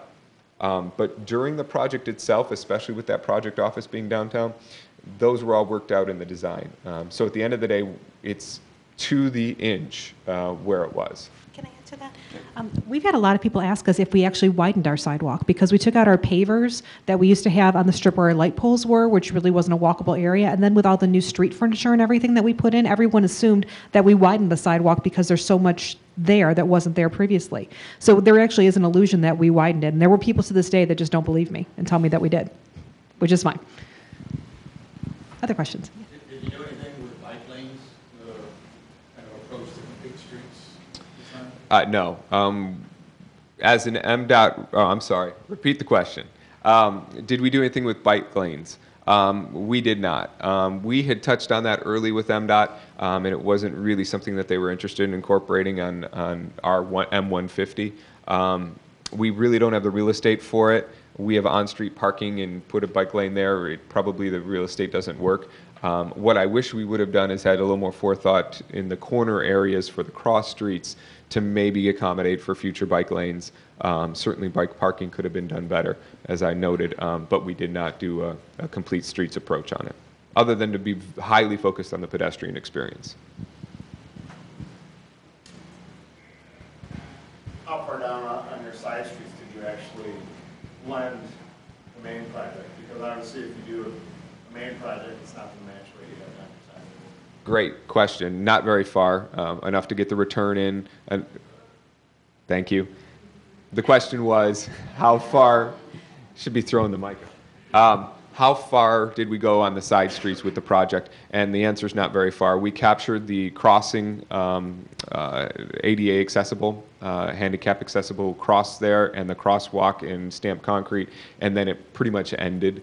One cool thing that our fire chief had suggested was take all the fire hydrants off of Main and put them around to the corner, so that extended us a little bit further down. And that not only it simplified the project, but it made more space on the Main Street itself, which was a really good idea if you have the hose to pull. But we only did there. And I'll let Christy kind of say, now we do have pressure for those side streets and what that pressure is like. Yeah, I mean, one of the things that we did do is that we did have a lot of extra planters when we did our Main Street, and so we extended the planters so they go back at least one block so that we do have those leading the way. But we do have on our capital improvement plan for the DDA a list. We got estimates to take what we did and put it on every street downtown. And so that's what our committee's working on right now, that our budget hopefully in the next year will start to increase and we'll be able to start scheduling all those things that we want to do. So we know it's definitely on the horizon, but there are a lot of businesses saying, hey, remember us? We're over here too. So we're trying to do as much as we can, and some of it may be incremental with benches and things like that. We just did a big survey with all of our businesses asking them of the list of things that we could do, what would they like us to hit first. And we thought for sure we get a lot of people saying, I want 4th Street, I want 3rd Street. Number one answer is they want to see all of our light poles downtown replaced, because Main Street we have the new LEDs, and our lights are old enough that we had checked into it. Relamping them really isn't an option, so we need to get new. They're cast iron, they're big, they're rusting. We've rehabbed them about as many times as they're going to stand. So that seems to be I think probably going to be our first project when we start to get some real funding, and I think that's where it's going to start.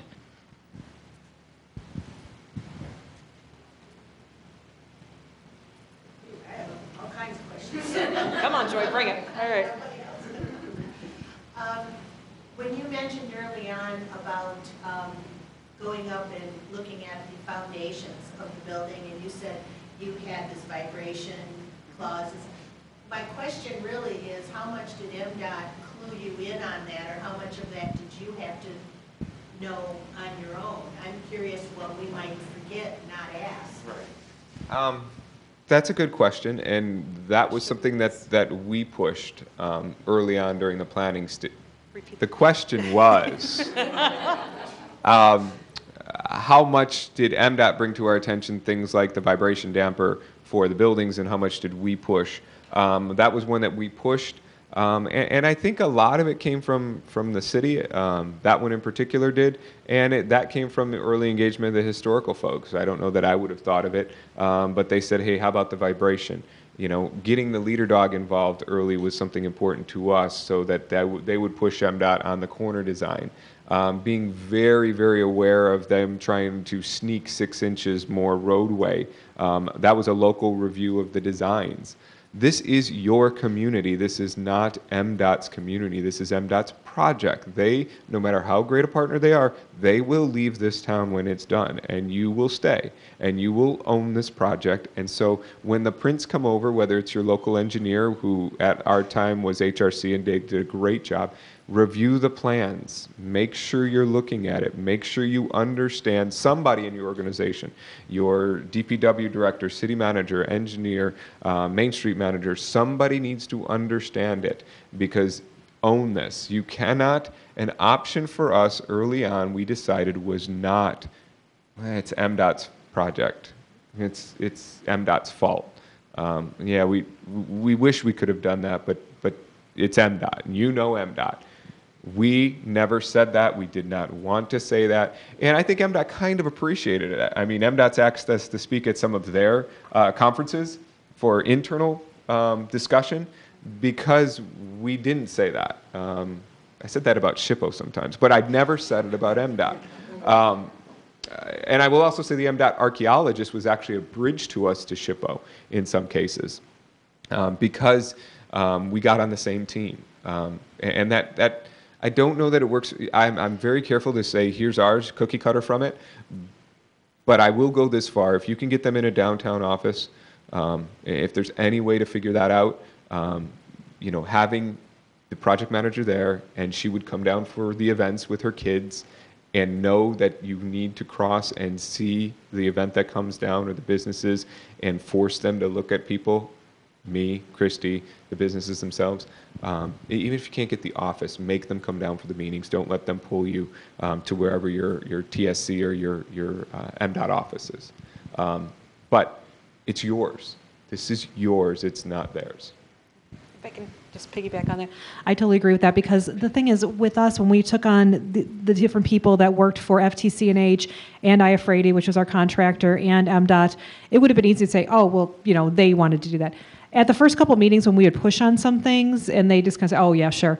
But I think it was that consistency of message that if they talked to James, they talked to me, they talked to Nick, they talked to anybody. No, this is important to our community. We need it. And when they kept hearing it over and over, it got to the point that they were saying, okay, because they were seeing us every day. They knew how important this was to us because we kept saying exactly what James says.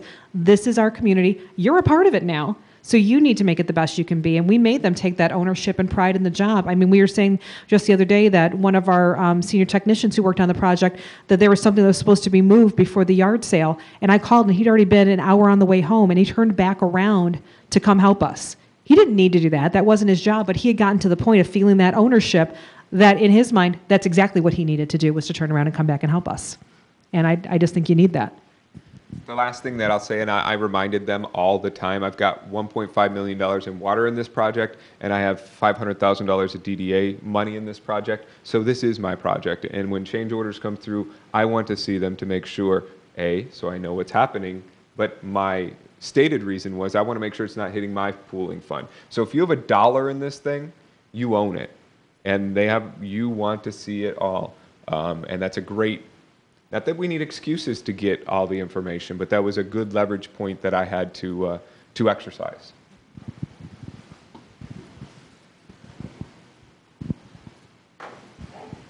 Oh, I see another question. You had 3 years there, right? We had like 18 months. So what do you feel is the most important things that need to be addressed since we have half the time that you had there? We love to say 3 years because it sounds like we were really on top of it. The last 6 months is where so much of our heavy lifting was. I mean, yes, Christy had been talking to our businesses for 3 years, and you've lost some of that. But it really is that last 6 months, because like a campaign for an election, this is not on people's radars yet. It's on the radars of this room, and that's really, really good and important. But people are not going to start listening to you until 6 months before. So now till that 6 months before is what's your roll-up plan for that 6 months leading up to. So you may not have any community or big events with your merchants between now and those 6 months if you need these times with your committees to plan for what that 6 months is going to look like. But that's when we really got serious.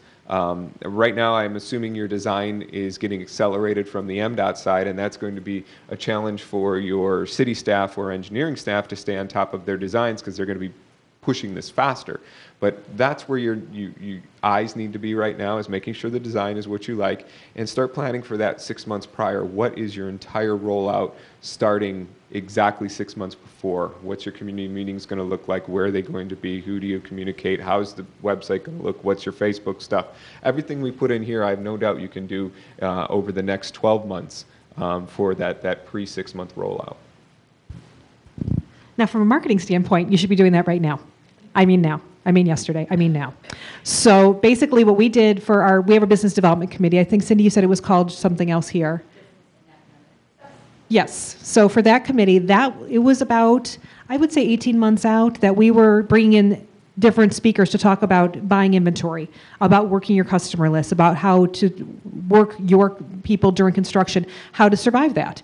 And so we started that 18 months out because we knew that people would be going to market shortly for the next year. We wanted to make sure we got all of our information to them ahead of time. So you're still in perfect timing for that. For us, because we decided to pull off a public art project, which I don't know if anyone's ever worked on one of those, it's incredibly time intensive. We needed a year out on that, which again, you still have plenty of time if you're going to do something like that, or if you're going to create some kind of a capstone event at the end of this to help accelerate that learning curve. You still have plenty of time for all of that. I totally agree with James. It wasn't until about 6 months out, even though we talked about it constantly, people were like, oh yeah, when is that happening? Oh, next year? What are you guys doing about that? Even though there were people like you that were coming to meetings and knew the answers to all of those questions, but it wasn't until about 6 months that the general public was like, huh? And even to a certain extent, our residents going beyond that, it wasn't until about 3 months out that they really started getting it. And then when those yellow barricades and orange barricades got dropped off, wow, they really noticed then. But in terms of timing, I don't think you're behind the 8 ball at all. I think you're absolutely perfect right where you are. You have plenty of time to pull a lot of great things together. Absolutely. Thank you very much for coming.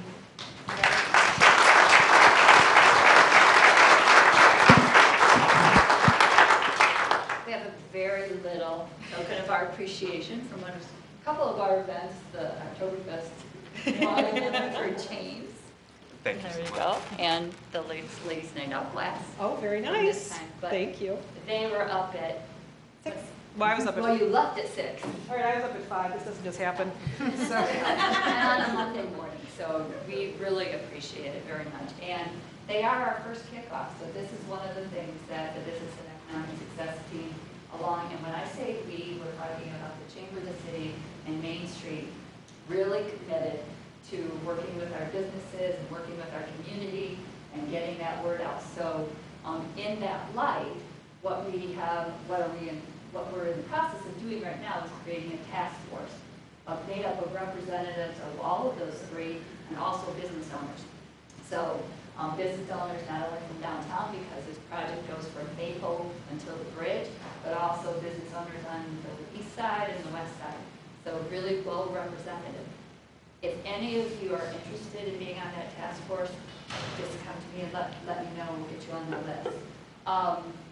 But this is one of the first things that we want to do because we knew that you could educate, show you a great example, show you that this is doable and that we are ready to do it. And I think we're all very committed to making and hoping that all of the businesses thrive throughout this. And really educating our community is really, really a great opportunity at this time. So we're ready to roll.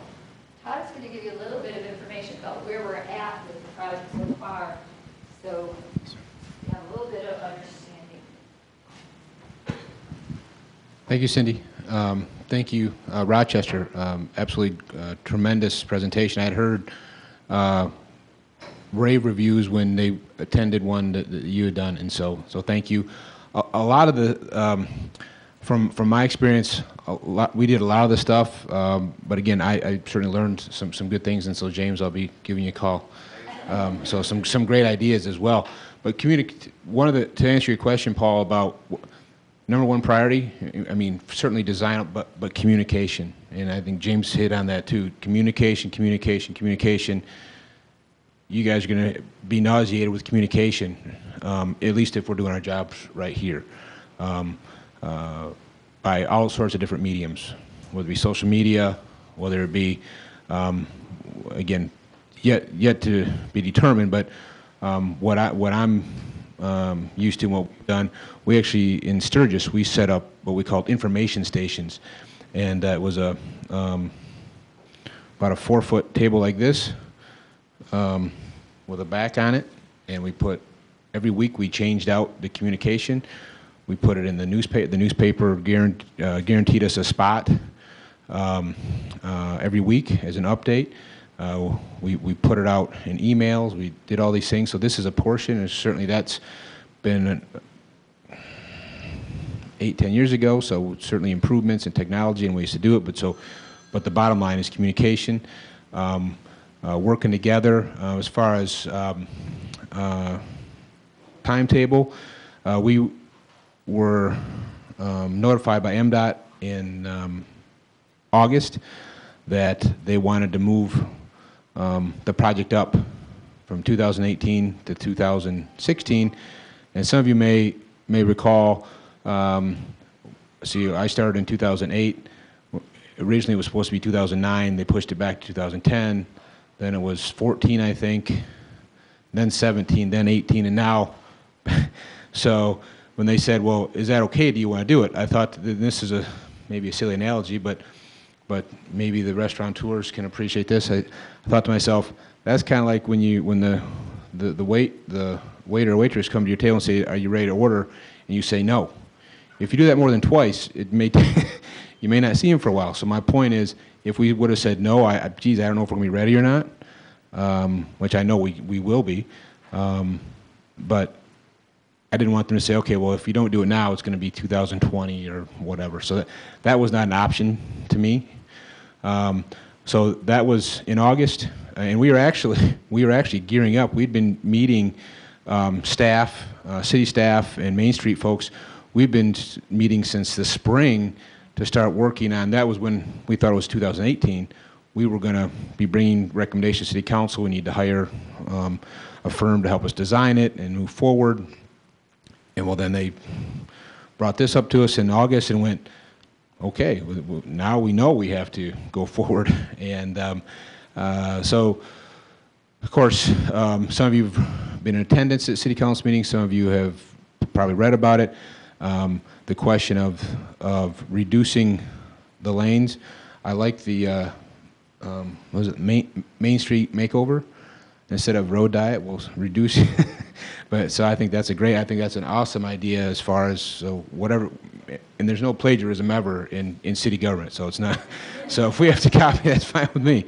So, and I'm sure it's fine with Rochester as well. So, sorry, went off on a tangent and I forgot where I was going. Road diet, thank you. So we get, the reduction of lanes, so that study, at the last City Council meeting, Council voted to hire URS, who's also, we'll be working with them next week with our kickoff meeting for design of the streetscape. What I call the streetscape is the pretty stuff behind the curbs for the most part. But so they started last week. URS started with their traffic study that's required by MDOT. As I mentioned just a second ago, we will have a kickoff meeting with, again, our partnership of the city, Main Street, and we'll also invite chamber folks. As we get something on paper, a lot of it's going to, we'll see where the discussion goes, but I'm guessing that some of you may recall back in 2005 or 6, we have what's commonly referred to as the Quinn Evans study for the downtown streetscape, and a lot of those things will be at least proposed to be incorporated because this is a community effort, just like in Rochester and just like most places. So we'll have something to show because I mean I think we need to have, when we have that first community meeting, that town hall type meeting, if you will, we want to have something so you can see and say, well, we like it, don't like it, we'd like to see something changed.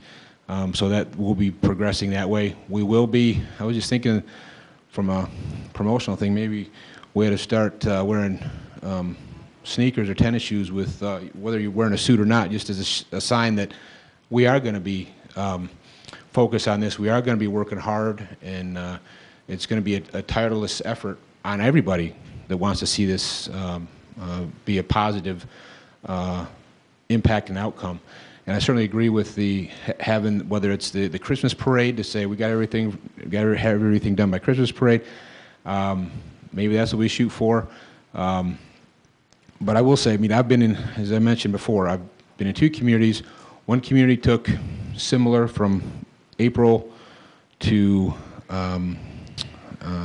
October-ish. I've also been in one, unfortunately, that went from April to mid-November, buttoned up, came back April through September. And so that's not what we want. We want to get done. I mean, and part of it is also going to be how detailed and how, and I don't say that, I certainly don't be scared. I mean, it's just, again, it's a challenge. And what happens when you get a challenge? You meet that challenge head on and you move forward. But part of it's going to be how detailed. I mean, we have utilities going on the street. They're going to, I don't know that we're going 15 feet. I think we're probably going about 3, maybe 4 feet deep. At least MDOT is for the total reconstruct of Michigan Ave. But we will push through, and absolutely, again, agree with a lot of everything that Rochester has brought to the table today in their presentation. And he's absolutely right. This is Saline's road. I mean, it's owned by MDOT, but this is our community, and they will leave, and we have great partnerships. But at the end of the day, if we have to push back, we have to push back. I can recall one particular instance because again, we had the weekly meetings, and they'd say, "Well, how can we do every 2 weeks or maybe 3?" No, we want to do every week. I think it's a great idea about if we can do that downtown. I mean, we used to have it at City Hall, which worked just fine. The big table with all the folks there, and but I like that. I think it's a great idea. But I do recall one time when we were having a little difficult. Actually, it was our deputy city engineer, who was very methodical and detailed, and sometimes you didn't know exactly where he was going. But he typically came around to the end point. But the contractor said, "Well, he's slowing us down. You got to do something about him." And so I can remember me standing in a hole, and I invited the foreman down to have a little closer discussion, but he didn't take me up on it. But so my point is, sometimes you got to push back, and sometimes you got to push back hard. But again, this is our place. At the end of the day, no matter how great our relationships are with them, they're going home, and this is our home. So we've got to make sure they know where we stand. Certainly be professional about it. But again, just as I tell my 10-year-old son, my youngest, choose your attitude. And you make of it what it is. You can either have a bad attitude and go, "Oh, woe is me," or we can be confident, put our heads up, and go, "We're going to get through this as a community, and we're going to be better for it." So I think, as far as again timelines, that's where we're at thus far. So, as you used to say in troop school, stand by to stand by. But we will keep you all in the loop. I think everybody knows that I've got an open door policy. Call me. I know sometimes it's hard. My cards are always available. Call me on my cell phone. I'll do my best. I prefer to either talk on the phone or meet in person to person as opposed to email, and I'm kind of old-fashioned that way, I guess. But so my point is, call me. Don't let something fester. Don't. If you hear a rumor, squash those now. So again, we're going forward, and we've got to stay on this all together on the same page. If there's disagreements, let's work through them and move forward. But if there's disunity, it's going to fall apart. And so we've got to come together. Any questions or comments for me? Yes, sir. We sent ERS trucks out when they've been doing their study, and I believe that was done on Friday, them getting their numbers correct. They did a couple days, yes, last week. When are we expecting to hear Oh, from them? sorry. Oh, sorry. Go ahead. I'm getting the to repeat the question. Okay, the question as it boils down to is, the results from that study, the decision on the road diet, what's the timetable on that? So- Because nothing really starts, you know, of a real value design-wise until that decision's made. Well, so what is the timeline? Thank you, Bob. I see. I learned from James. Thank you. Takes a while. It does. It does. Yeah, that's right. Yeah, city manager is a little slow, but we do learn. Question is timeline for the road diet traffic study and when decisions, and then your point about things, nothing of real value can get started until that's complete. First of all, yes, they can and they will. Design work we will start that and they'll run parallel because it's about 6 weeks or so, plus or minus. I think they put in their proposal to us, URS did 6 weeks. If we can get it done sooner than that, we're going to push to get sooner than that. But we want to make sure it's done and done right. For the traffic study, yes. And then shortly thereafter, again, yeah, we're going to be running hard and heavy for the next 2 years. You know, year and a half to get ready to go, and then hopefully another 6 to 9 months of getting this thing done. So it's, and I appreciate the celebration part. I'll just tell a quick story and then turn it over to you unless there's any other questions or comments. Yes, ma'am. The study that was done back several years ago as far as what the downtown needs, is that the study that you're referring to that you would be using to do some of the streetscape? So the question is, when I referenced the Quinn Evans study, see, I didn't even need this. So, so the Quinn Evans study, yes, that is correct. That is the one that was done 2005, 6, somewhere in there. And It's posted on the city's website too. The concern is when that study was done back then, it really appeared to be like a cookie cutter study. Was that? Are you talking about the blueprint? Enhancement? I think she might be talking about enhancement. The Hyatt Palmas study? This was a physical design study, separate from the Hyatt Palmas study. Is that the one I think you may be talking about that one? So this is, again, the Quinn Evans, again, and it's just something, so the components, and the reason I say that we would probably start with at least some of those components because those are the same components that we hear about in discussions. For instance, the traffic islands, or for a mid-block crossing, for instance, those types of things, corner bump outs, those types of things. So, but again, I think it's much easier. It's much easier when you see something to say, yes, I like that, or I don't like that, or it's going to work, I don't think it's going to work, or show me how it's going to work. Because I can tell you, we will probably very shortly. Well, once we get some preliminary designs out, when I was in Sturgis, it was pretty well confirmed that I think Sturgis has the most traffic engineers per capita in any community in the world, because they let us know. Matter of fact, I loved it when from a neighboring very small community, a neighboring person came in that lived in a small community and said, none of this is going to work, and oh, by the way, I'll volunteer to redesign your entire street network. So we'll have that, and that's okay. I mean, we want input. We want, again, this is a community-wide project. But my quick story was that we celebrated the halfway point, and we invited people out to a lunch.